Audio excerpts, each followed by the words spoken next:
Hey everyone, Alex Italander here. Before we get this week's Behind the Ostium started, I just wanted to talk about the Ostium sagas. It's a spin off series I've come up with where Steve finds an ancient tome hidden in the Ostium network and begins recording the stories within its pages of people going through Ostium doors and getting stuck in whatever time they're in.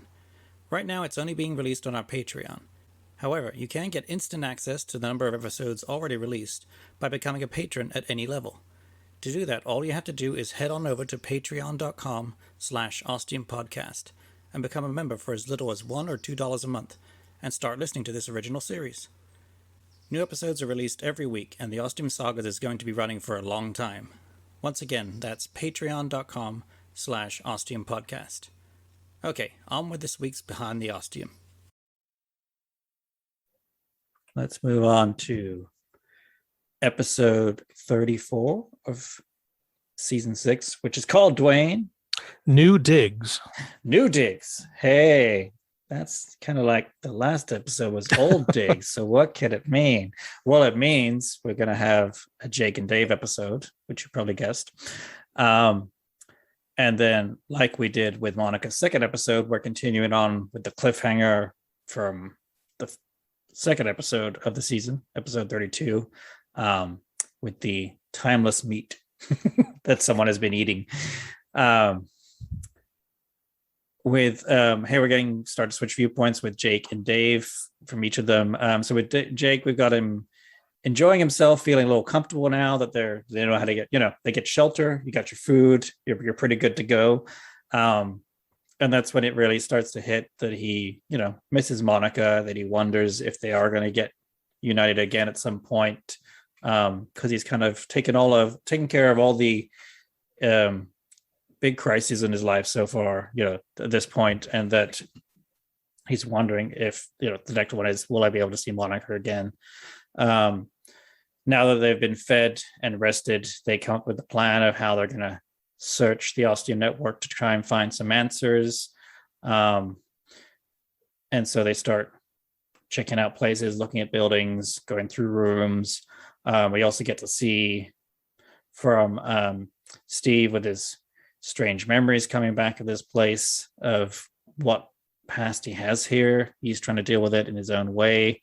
We also start to get little hints here of Steve starting to pick up things going on within the Ostium network, sensations and possible abilities that are a little like Jake has, and which we know with Jake is tied into his connection with, using air quotes here, connection with Ostium and the Ostium network, that Steve might have some of that in some way too. After hearing the stories of the Ostium network from Monica and now from Dave, we get to literally see now how it all works. Jake processes more of what's happened, but he makes the call to relax a little and be interested in exploring, where they are, kind of find out what's really going on here. Although, of course, he's still concerned both with the strange booming sound at the back of his mind and the creature from the end of the previous season that is still a potential threat that could show up at some point. It might be at this point, maybe it's somewhere in his mind. Those are starting to come, the boom and the strange creature starting to come a little close together, that, hey, wait a minute, maybe they're related somehow. This was also my chance to be like, okay, so then the Ostium network where everything's cool and futuristic, but there's also some really weird stuff. And this is where I introduce my anomalies that just don't fit in with what we've seen of Jib so far. The goal was to make them as weird and out of place as possible. And I didn't want them to have anything to do with Jake or Steve. So we got to have them check each of their apartments for Steve, and then Monica go into the old place. And then with him still remembering the code, which was a little play on the, it's a keypad and you either remember the number or your fingers just remember the number and just punch it in automatically. And that's when Steve realizes, wait a minute, there's bigger stuff going on here that I realize this is my memories coming back, something going on. But I also am not ready to show Jake yet, so I got to be covert about it and kind of hide and pass it off as, oh, that was just a really good coincidence that I managed to guess the code. Um, we have Steve seeing the photo of him and his mother and grabbing it, which is possibly then having the listener connect with, wait a minute, that's what Monica said was missing in the previous episode. And does that mean they are in the same ostium, or is that just a weird coincidence, or is something else totally going on? Did that work for you, Dwayne? What did you think then? I actually wrote down that I remembered wondering to myself, are the episodes purposefully out of order? Mm-hmm. Um, Timey-wimey stuff. yeah, or I don't know that I'm trying to think. I don't know Mm-hmm. that I thought it was a separate ostium. Mm-hmm. I think all along I was thinking they had to be in the same physical location, but it just that sort of tied it in, locked it in Yeah. okay, the episodes aren't happening in chronological order. Right. How we're experiencing things from two different perspectives aren't, going from point A to B to C. There's a little jumping around, not a lot, Mm-hmm. just a little bit though. Right. And again, you could be, having millions of different tangents at the same place where they'd all be pretty much identical, but having something here be like, well, this is different here, but it's also different to Monica's, so chances are it's the same one, possibly, but you're still not sure. Got to leave that doubt in there. There's always that capability with ostium. That's the point. Again, I had Dave kind of learning more about his past with his data pad.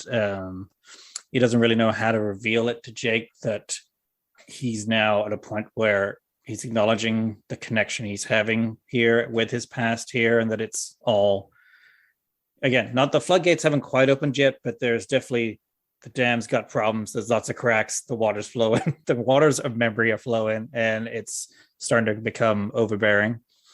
So it's almost a point where he doesn't want to tell Jake, but he's going to need to tell Jake so he doesn't lose it mentally. It was fun switching back and forth between the two characters and building the tension a little as the listener gets to know kind of what each person is thinking, how they're approaching the different situations, and then what they're thinking about the other character, where we have, Dave going through the stuff he's going through, and then Jake being like, okay, there's something wrong with him. He's going to tell me, I guess. I can't pull it out of him, but he's going to you need to tell me because I know there's something not right. As opposed to when you get that sometimes in movies or whatever, where it's like, look, the guy's clearly having problems. You need to just get him to talk or whatever, and be like, nope, they're totally unaware of it. And it's like, that's just not realistic. That's what I was going for here. Jake starts to realize that Dave isn't telling him everything, but with the history of Ostium and Monica, at this point, he's like, well, this is familiar ground that I'm just going to give it some time, and chances are things will be righted. He then, Jake gets led by Dave to what's known as the Inception Chamber, and they see the Ostium door, which is a big deal. And this is a point where this is too much for Jake. It's all too familiar here now. He knows what's going on, and he knows that Dave has a much bigger role in it than he ever could have imagined. And that's when he tells him, it's time, dude. You gotta spill the beans and tell me what's going on. But Dave has also kind of realized he needs to do that, but it's not the right place. It's the, Pandora's box right there. And it's like, we're just too close to the sun, too close to the black hole. We need to put some distance here. Have me collect my thoughts, and then we'll do it in a place that's more familiar and settling for him.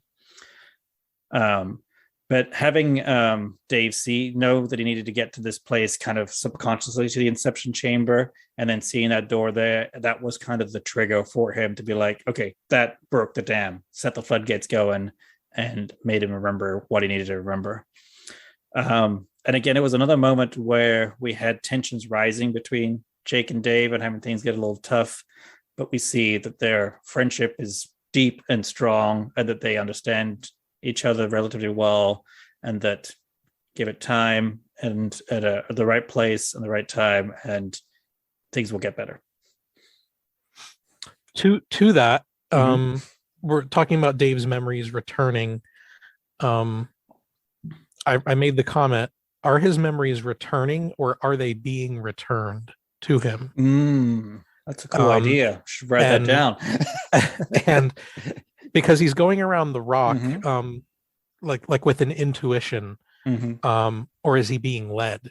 Is he getting the memories he needs at the moment he needs them, where he's Mm-hmm. at in Ostium, so that he goes to the location of that memory?